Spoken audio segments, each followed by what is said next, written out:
സംസ്ഥാനത്തിന്റെ ധനസ്ഥിതി വെളിപ്പെടുത്താൻ പുതിയ സർക്കാർ ധവളപത്രം ഇറക്കുമെന്ന് മുഖ്യമന്ത്രി വി.ഡി. സതീശൻ പ്രഖ്യാപിച്ചതു മുതൽ ധവളപത്രം എന്ന പ്രയോഗം വീണ്ടും ശ്രദ്ധേയമായിരിക്കുകയാണ്. എന്താണ് ധവളപത്രം? ഒരു സംസ്ഥാനത്തിന്റെ സാമ്പത്തിക സ്ഥിതിയെക്കുറിച്ചുള്ള ധവളപത്രം ആ സംസ്ഥാനത്തിന്റെ സാമ്പത്തിക ആരോഗ്യം വ്യക്തമാക്കുന്ന ഏറ്റവും പ്രധാനപ്പെട്ട ഔദ്യോഗിക രേഖയാണ് ധവളപത്രം.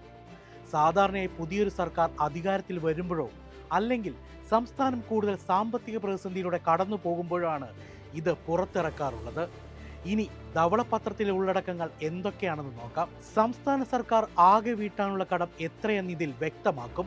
പൊതുവിപണിയിൽ നിന്നുള്ള കടമെടുപ്പ്, കേന്ദ്ര സർക്കാരിൽ നിന്നുള്ള വായ്പകൾ, മറ്റു ധനകാര്യ സ്ഥാപനങ്ങളിൽ നിന്നുള്ള കടങ്ങൾ എന്നിവയുടെ കൃത്യമായ കണക്കുകൾ ധവളപത്രത്തിൽ ഉണ്ടാകും. സർക്കാരിന്റെ വരുമാന സ്രോതസ്സുകൾ, സംസ്ഥാനത്തിന് സ്വന്തം നിലയിൽ ലഭിക്കുന്ന നികുതി വരുമാനം ധവളപത്രത്തിലുണ്ടാകും. GST, മദ്യം, പെട്രോളിയം ഉൽപ്പന്നങ്ങളുടെ നികുതി, ലോട്ടറി, സ്റ്റാമ്പ് ഡ്യൂട്ടി തുടങ്ങിയവ ഇതിൽ ഉൾപ്പെടുന്നു. ഫീസുകൾ, പിഴകൾ മുതലായ നികുതി ഇതര വരുമാനങ്ങളും സർക്കാരിന്റെ വരുമാന സ്രോതസ്സിലുണ്ട്.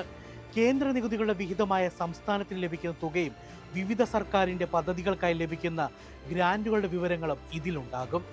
സർക്കാരിന്റെ ചെലവുകൾ, ശമ്പളം, പെൻഷൻ, വായ്പകളുടെ പലിശ, നിത്യനിദാന ചെലവുകൾ എന്നിവയ്ക്കായി പോകുന്ന വൻതുകയുടെ കണക്ക് തുടങ്ങിയ റവന്യൂ ചെലവുകളും, റോഡുകൾ, പാലങ്ങൾ, ആശുപത്രികൾ, സ്കൂളുകൾ തുടങ്ങിയ അടിസ്ഥാന സൗകര്യ വികസനത്തിനായി ചെലവഴിക്കുന്ന മൂലധന ചെലവുകളും ധവളപത്രത്തിലൂടെ അറിയാം. ധനക്കമ്മിയും റവന്യൂ കമ്മിയും, വരുമാനത്തെക്കാൾ എത്ര കൂടുതൽ ചെലവ് വരുന്നു എന്ന കണക്കാണ് റവന്യൂ കമ്മി.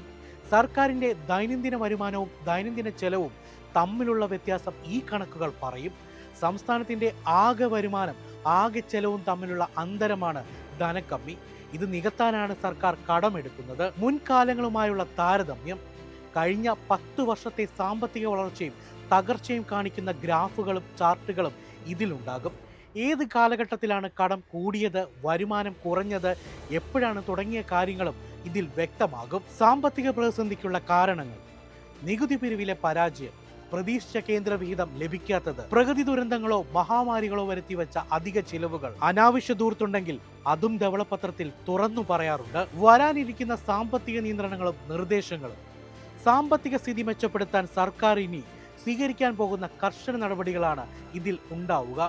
വരുമാനം വർദ്ധിപ്പിക്കാനുള്ള പുതിയ മാർഗങ്ങൾക്കൊപ്പം ചെലവ് ചുരുക്കൽ പ്രഖ്യാപനങ്ങളും ഇതിലുണ്ടാകും. പുതിയ തസ്തികകൾ സൃഷ്ടിക്കുന്നത് പരിമിതപ്പെടുത്തുക, ആഡംബര ചെലവുകൾ ഒഴിവാക്കുക പോലെയുള്ള കാര്യങ്ങളാകും ചെലവ് ചുരുക്കൽ പ്രഖ്യാപനത്തിൽ ഉണ്ടാവുക.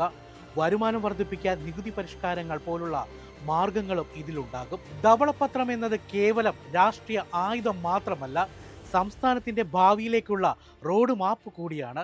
സംസ്ഥാനത്തിന്റെ സാമ്പത്തിക സ്ഥിതിയുടെ യഥാർത്ഥ ചിത്രം പുറത്തു കൊണ്ടുവരിക, സാമ്പത്തിക അച്ചടക്കം കൊണ്ടുവരിക എന്നിവ ഇതിലൂടെ സാധ്യമാക്കാം.